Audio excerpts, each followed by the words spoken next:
कैसे हैं मेरे प्यारे बच्चों। ईश्वर की कृपा से आप सारे अच्छे होंगे और मैं भी एकदम ठीक हूँ।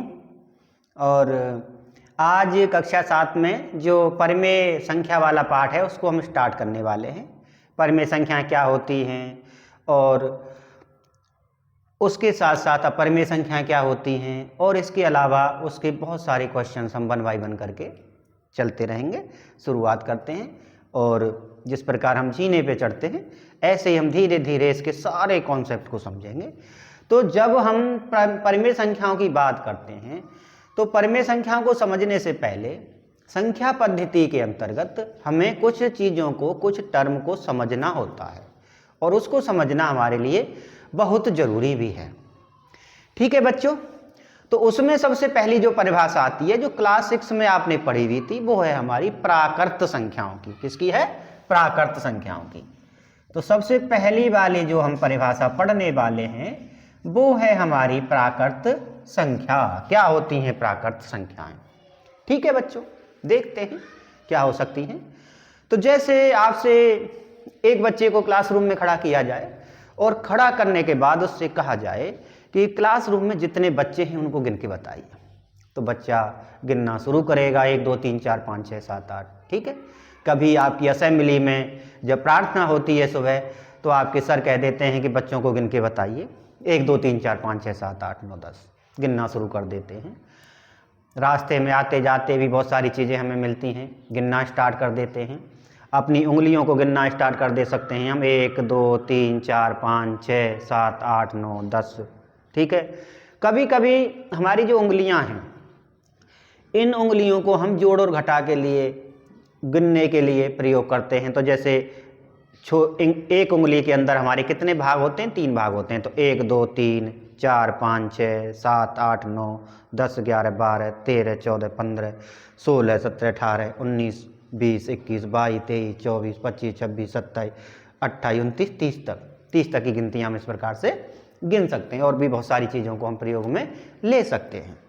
तो मेन चीज़ जो यहाँ पर बात हो रही है, चाहे चीज़ें हमारी अलग अलग हो सकती हैं लेकिन मेन चीज़ जो बात हो रही है वो बात हो रही है गिनने की। हमें गिनना है चीज़ों को और जब गिनने वाली बात आती है तो उसे हम क्या कहते हैं? प्राकृत संख्या कहते हैं, नेचुरल नंबर कहते हैं। ठीक है। तो जो गिनने वाली संख्याएं हैं, गिनने वाली संख्याएं, काउंटिंग नंबर्स जो होते हैं उन्हें हम क्या कहते हैं? नेचुरल नंबर कहते हैं या प्राकृत संख्याएं कहते हैं। चलो ये तो हमें पता लग गया कि ये 1 से शुरू होती हैं। ठीक है। अब ये कहाँ तक जाएंगी? तो इनका बेटा कोई अंत नहीं है, अनंत तक चलती हैं, है ना।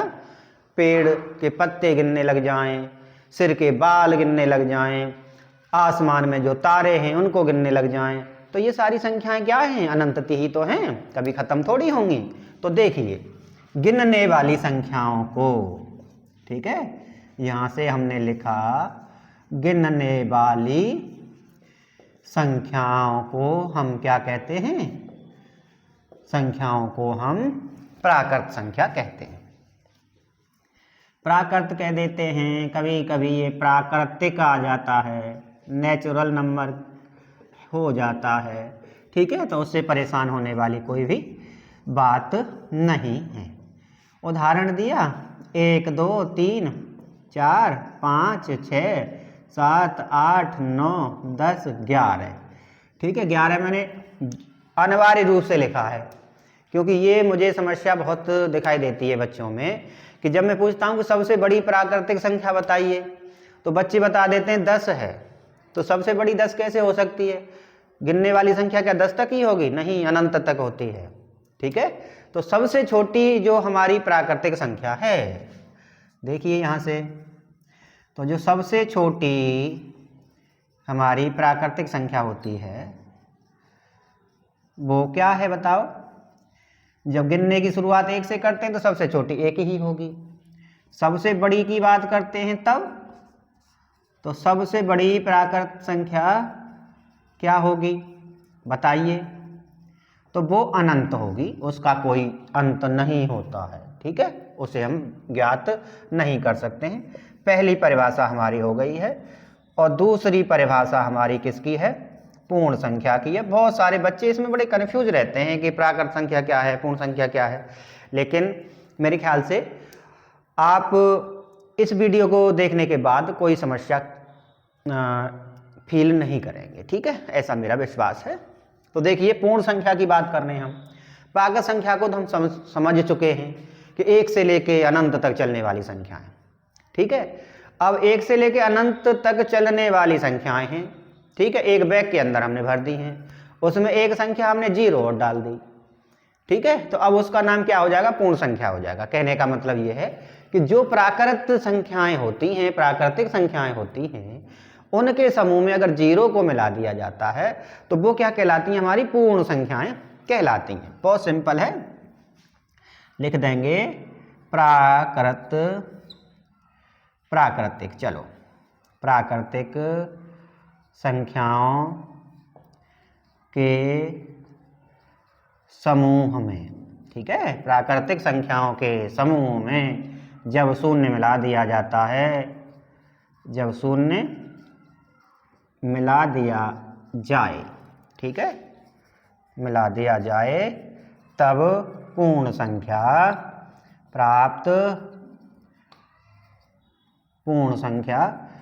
प्राप्त होती हैं, ठीक है।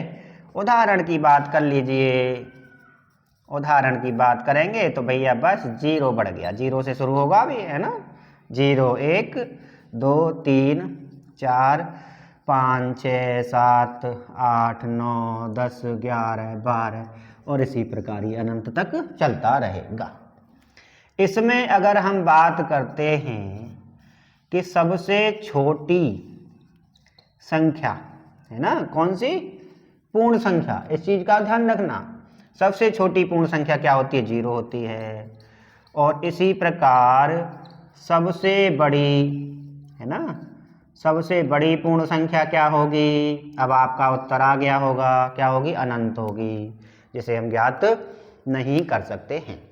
तो मेरे ख्याल से आपको ये चीज़ समझ में आ गई होगी। अब हम आगे पढ़ने वाले हैं और आगे है हमारा पूर्णांक संख्याएं, ठीक है, जिसे अंग्रेजी में इंटीजर्स कहते हैं। तो अभी हम इधर आएंगे, आप वीडियो को रोकेंगे और अपना लिख लेंगे, ठीक है। कितना अच्छा आपको लग रहा है ये आप कमेंट करके बताया भी करिए, ठीक है, क्योंकि क्लासरूम में तो हम खड़ा करके पूछ लेते हैं आपसे कि भाई बच्चों कैसा लग रहा है, कैसा समझ में आ रहा है आपको, आप बता भी देते हैं। अब यहाँ तो आप अपने घर पर हैं तो कैसे पता लगे आपको समझ में आ रहा है कि नहीं आ रहा है, ठीक है, तो आप कमेंट करके बताएंगे कि हाँ हमें समझ आ रहा है। पूर्णांक की बात करते हैं। हमने सबसे पहले प्राकृत संख्याओं की बात कर ली, गिनने वाली संख्याओं को प्राकृतिक संख्याएं कहा जाता है। इसी प्रकार उनके गिनने वाली संख्याओं के समूह में अगर 0 को और मिला दिया जाता है तो वो हमारी पूर्ण संख्याएं बन जाती हैं। अब पूर्णांक संख्याएं क्या होती हैं इसको हम जानते हैं। तो सबसे पहले हम एक रेखा गणित के अंदर एक आकृति होती है रेखा, उसको जानने की कोशिश करते हैं।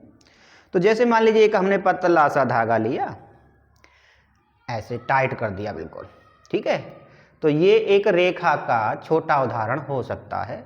और इस धागे को अगर अनंत तक दोनों साइडों में, इधर भी और इधर भी, बाईं तरफ भी दाईं तरफ भी, दोनों तरफ अगर इसको अनंत तक बढ़ाते हैं तो ये हमारी आकृति क्या कहलाती है, रेखा कहलाती है, ठीक है। तो देखिए यहाँ से हमने एक आकृति बनाने की कोशिश की, देखिए ये बन गई भाई आकृति। ये हमने किसका निशान लगा दिया है, तीर का निशान लगा दिया है। इस तीर के निशान से बस इतना ही पता लग रहा है कि ये इधर भी बढ़ रही है, इधर भी बढ़ रही है। जब हम बोर्ड पर या कॉपी पर अपना लिखते हैं तो ये बायां पक्ष लिखा जाता है, दायां पक्ष लिखा है, बाईं पक्ष बाईं ओर भी बढ़ रही है, दाईं ओर भी बढ़ रही है, अनंत तक है, ठीक है। ये तो रेखा हो गई जिसमें सिर्फ लंबाई लंबाई होती है, मोटाई नहीं होती है, ठीक है। ये चीज हम रेखा गणित के अंतर्गत भी पढ़ेंगे। इसके बाद इस पर अगर हम क्या करें, संख्याओं को दिखा दें, किसको दिखा दें, संख्याओं को दिखा देते हैं, प्रदर्शित कर देते हैं, तो इसका नाम रेखा की जगह पर संख्या रेखा नाम हो जाता है, ठीक है।